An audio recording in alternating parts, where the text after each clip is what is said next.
Heroin, fentanyl, cocaine, all grabbing headlines over the last few years. But now a drug that has been quietly in the background is coming back to the streets of Northeast Ohio with a vengeance. Methamphetamine. News 5's Tracy Carlos in the newsroom with a story you will only see on 5. Rob, Danita, history-making seizures of meth right here in Northeast Ohio. There is a surge in the drug, and law enforcement is putting the blame on Mexican cartels.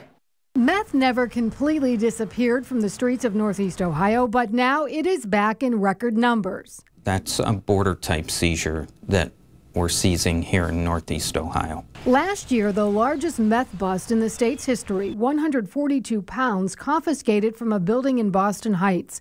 Now, within just the last few months, 2 more busts that combine to equal more than that. 150 pounds confiscated by the feds.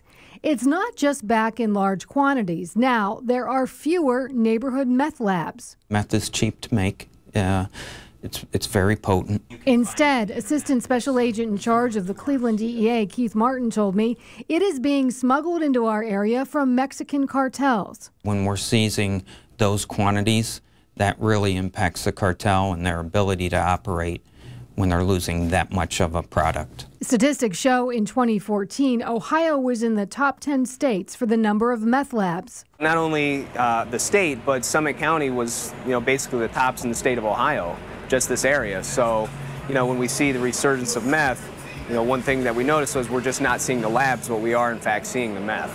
In fact, BCI says it was part of cleaning up 286 meth labs in 2016, but last year just 28. Inspector Bill Holland with the Summit County Sheriff's Office told me they are seeing a spike in the drug again, but this time it's Mexican meth. I feel through the regulations for the smurfers, they call them, the people that go buy the supplies, those regulations really made it difficult for those people to go get the products. And the price of the meth coming out of Mexico is so low, it basically put the meth cooks out of business.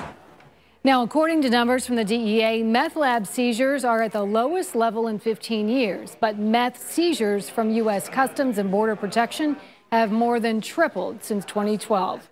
In the newsroom, Tracy Carlos, News 5.